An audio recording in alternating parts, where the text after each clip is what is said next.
Hello everyone, welcome to this amazing platform of एडो ज्ञान वाला। आप सभी लोगों का बहुत बहुत स्वागत है हमारे इस अमेजिंग से प्लेटफॉर्म एडो ज्ञान वाला के ऊपर। तो आज का ये लेक्चर होने वाला है बहुत ही ज़्यादा अमेजिंग, क्योंकि आज हम लोग वर्मा जी का मतलब एस सी वर्मा जी का फेवरेट टाइप के क्वेश्चंस मॉन्की प्रॉब्लम करने वाले हैं। ठीक है, jokes apart, and we are no one to tell about anything about S C Verma sir, क्योंकि हम उनके सामने कुछ नहीं है।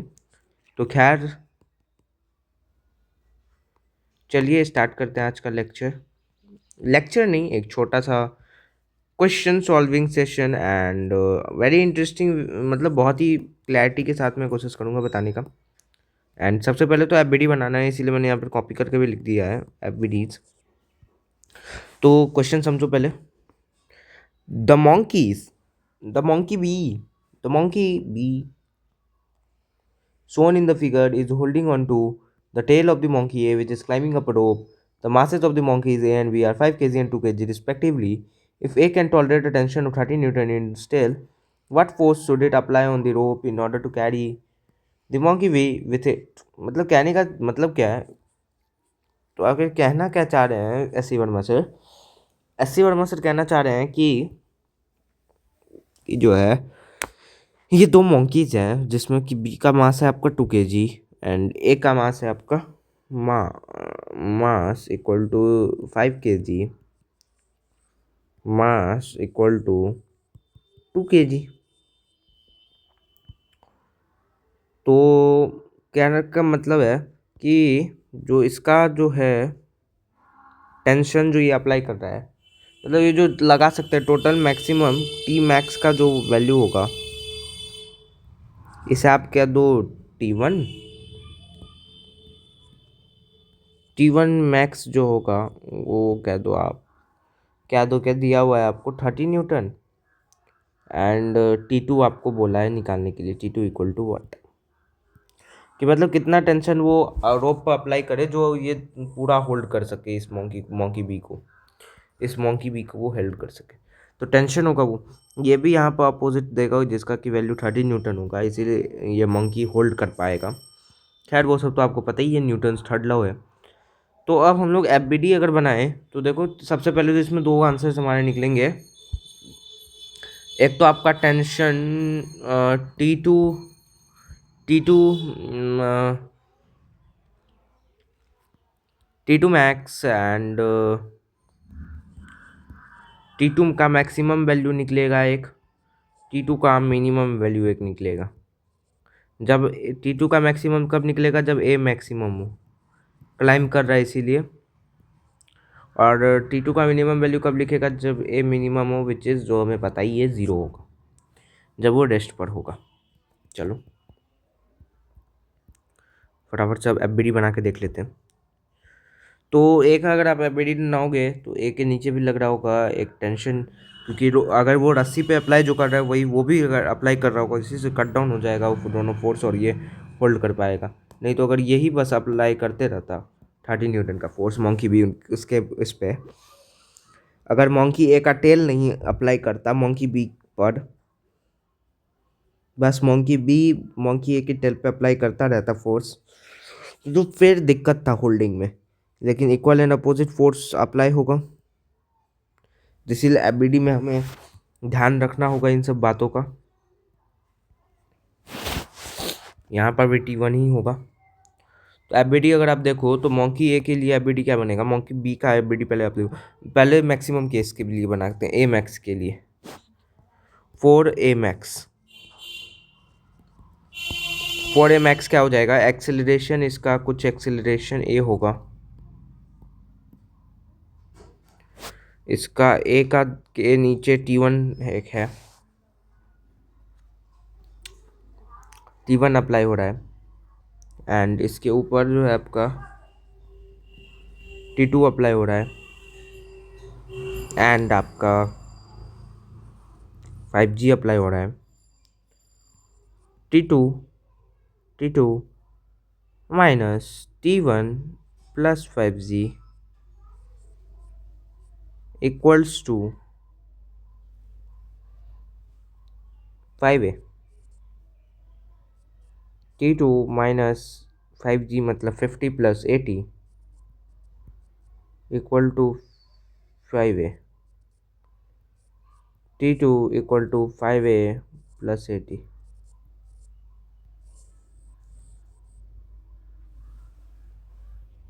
ठीक है, T2 के लिए हमने निकाल लिया टेंशन टू।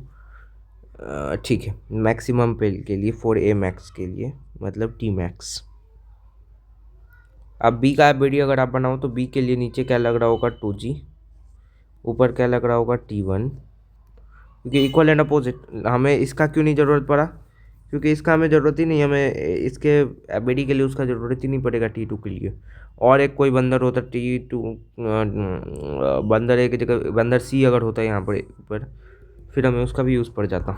हमें एबीडी में सारे फोर्स को देखना पड़ता है ना, कौन कौन सा फोर्स लग रहा है। तो अगर ये एक बार रियलाइज़ करने की कोशिश करो, अगर ये मॉन्की बी लगा रहा है इसके पूंछ पर, मॉन्की ए के पूंछ पर, तो मॉन्की ए का पूंछ भी तो मॉन्की बी पर लगा रहा होगा। Equal and opposite force, Newton's third law. तभी तो अगर ये फोर्स लगा रहा है तो वो भी फोर्स को बैलेंस आउट कर रहा होगा दोनों तरफ से। ये उधर से लगाएगा, ये उधर से लगाएगा, तभी ना इधर से धक्का दे रहा है, उधर से सेम धक्का दे रहा है, ये पकड़ा होल्ड कर रहेगा। नहीं तो मतलब कुछ लॉजिक ही नहीं था पढ़ा था।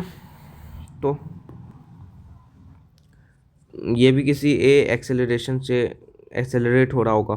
तो T1 - 2Z क्योंकि ऊपर ही जाएगा तो T1 का वैल्यू ज़्यादा रहेगा, इक्वल टू 2A। ठीक है, तो T1 equal to T1 - 20 equal to 2A। T1 - 20 कुछ गड़बड़ तो नहीं है ना? नहीं है।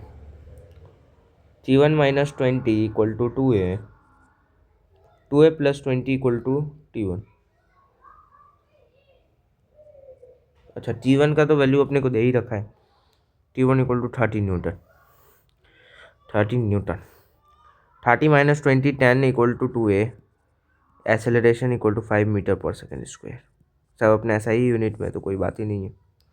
तो अगर ए का वैल्यू आपके पास आ गया 5 मीटर पर सेकेंड स्क्वायर, तो ए मैक्स का वैल्यू, तो आप T2 का वैल्यू निकाल सकते हो यहाँ से 5 × 25 प्लस 80 105 न्यूटन।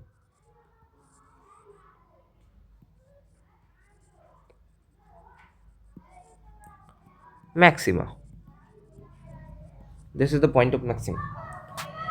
अब मिनिमम वैल्यू के लिए आप क्या करोगे? एफबीडी तो यही रहेगा आपका। बस आप क्या कर दोगे इसे,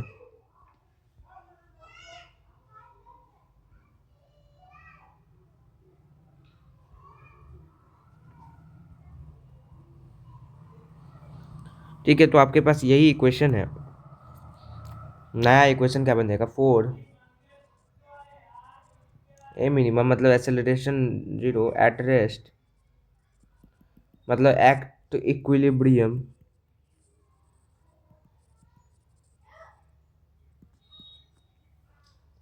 एट इक्विलिब्रियम क्या हो जाएगा?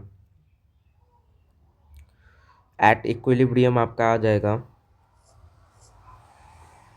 हाँ, अगर आप ए के लिए केस बात करो, ए के केस में वो ए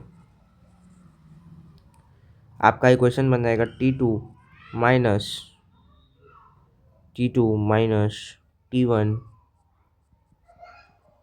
प्लस 5Z इक्वल टू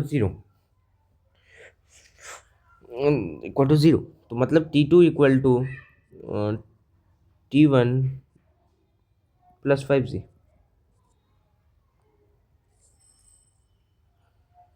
ये आपका इक्वेशन 1 इस केस में बन जाएगा। और बी मंकी के लिए क्या हो जाएगा ना?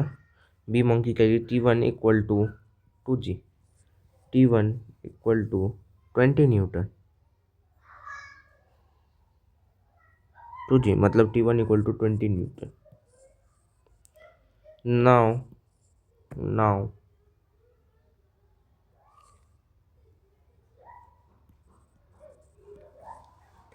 T2 equal to T1 plus 5Z, तो T2 इक्वल टू 20 प्लस 50, तो T2 equal to 70 newton. This is the point of minima. तो इसका आंसर आपके पास क्या आ गया? Answer is T2 equal to 70 newton to 105 newton, and this answer is correct. Answer की में भी अगर आप चेक करोगे तो answer is correct. 70 newton to का लिखने का क्या ज़रूरत था मेरा? कई लोग लिख के छोड़ देते हैं, लेकिन मैं लिख रहा हूँ क्योंकि एक्सेलरेशन 2 डाल के देख लूँ क्या आ रहा है। तो अलग अलग वैल्यूज़ आपको आ जाएंगे, लेकिन मैक्सिमम मिनिमम आप लिख दिया। तो मतलब जो भी होगा आपका टेंशन T2 का वैल्यू वो ग्रेटर देन 70 न्यूटन और equal to 70 newton, greater than और equal to 70 newton and lesser than and equal to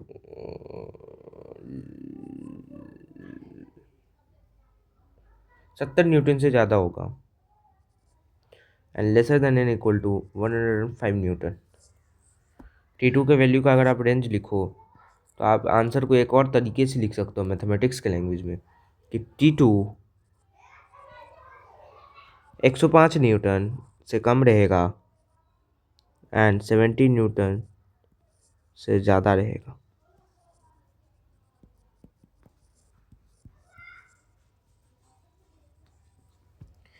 तो उम्मीद करता हूँ कि आपको ये एकदम से समझ में आ गया होगा। तो thank you for watching, bye bye, thank you. And अगर आपको सॉल्यूशन अच्छा लगे हो तो आपको तो ये सब क्लियर ही होगा। ये सब जो मैंने पॉइंट बोला, एक ही पॉइंट में अगर हो आपको कन्फ्यूजन तो आप देख लो एफबीडी बनाने के लिए, क्योंकि एक फोर्स तो यहाँ पे भी लग रहा होगा। अगर मंकी टेल पे कर रहा है तो टेल भी मंकी पे देगा, उसी से बैलेंस आउट रहेगा। ये तो एक तरफा नहीं ना दे सकता है। अगर बी टेल पर लगा रहा है, अगर टेल बी पर ना लगा, same and equal opposite force, वो बैलेंस आउट नहीं हो पाएगा फोर्स और ये पकड़ा नहीं रह पाएगा पुछ को। एक अगर आप विजुअलाइजेशन करके देखो तो ठीक है। तो अब मुझे आप छोड़ सकते हो, अब आप खुद ट्राई कर सकते हो, ठीक है। Keep learning, keep growing.